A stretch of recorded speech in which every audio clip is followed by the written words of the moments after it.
Questão 59. Considere as afirmações relacionadas às células eletroquímicas. O potencial padrão de uma célula eletroquímica é diretamente proporcional à variação de energia livre de Gibbs, padrão da reação envolvida, e inversamente proporcional à sua constante de equilíbrio. Isso está errado, gente, pelo seguinte motivo. Falou em eletroquímica, falou em ΔG igual a menos NF ΔE, ou E da pilha, no caso, né? Você pode estar pensando numa reação eletroquímica.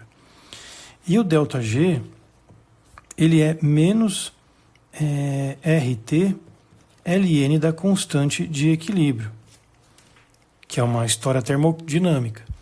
Juntando as duas ΔGs, nota-se que, primeiro, a relação de ΔG com o potencial eletroquímico da pilha, sim, é proporcional. Isto aqui está verdadeiro. Agora, igualando os ΔGs, você cai naquela relação onde o E da pilha ele vai ser RT sobre NF vezes o ln da constante de equilíbrio. Então, não é uma relação inversamente proporcional, não. Aqui está errado. Seria diretamente proporcional ao ln da constante, ao logaritmo natural da constante de equilíbrio. Então, está errado nesse detalhe aí. Tem nada de inversamente proporcional, não. Então, tinha que lembrar das fórmulas. Segundo, dado que os valores de potencial padrão do eletrodo de cobre e do calomelano saturado em relação ao eletrodo padrão de hidrogênio são 0,34 e 0,24, o potencial do eletrodo de cobre em relação ao eletrodo de calomelano saturado é de 0,10. Gente, a questão ela está apresentando por extenso, né? Ela está nos afirmando o potencial padrão de redução dos dois cobre e calomelano, e isso poderia ter sido informado por meio de tabelas. Não tenho que discutir com relação a isso, não é o valor em si que ele está discutindo, mas é a consequência final, o potencial do eletrodo de cobre em relação ao outro de calomelano. Se você cria uma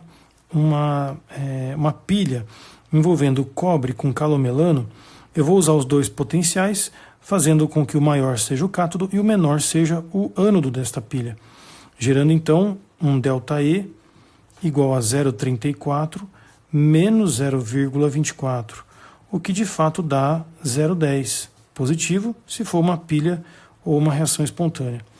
Então isso está correto, gente. Não há nada de errado na segunda afirmação, não.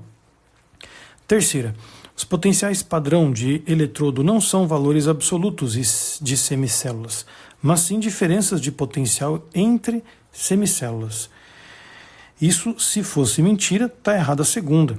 É uma verdade essa terceira afirmação, porque todos os valores de potencial padrão são todos referendados em quem? Todos em relação ao eletrodo padrão de hidrogênio. É tudo comparativo, não tem nenhum dado absoluto. Isso é puramente verdade, a terceira afirmação não tem erro nenhum. Quarta afirmação, o cátodo de uma célula galvânica, uma pilha, torna-se o ânodo quando essa célula passa a operar como célula eletrolítica, embora a redução sempre ocorra no cátodo da célula e a oxidação sempre ocorra no ânodo. Isso está corretíssimo, gente. Nas aulas de eletroquímica, esse é um ponto muito complicado, porque as pessoas costumam inverter a definição de cátodo e ânodo, porque inverteu, né, saiu de reação espontânea para não espontânea. Só que não, gente. O que troca são as polaridades. Uma célula galvânica ou uma célula eletrolítica vão apresentar sempre cátodo na redução, ânodo na oxidação.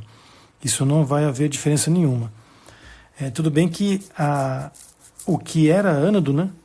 O que era cátodo torna-se ânodo, mas as reações continuam as mesmas. Em termos de classificação, né?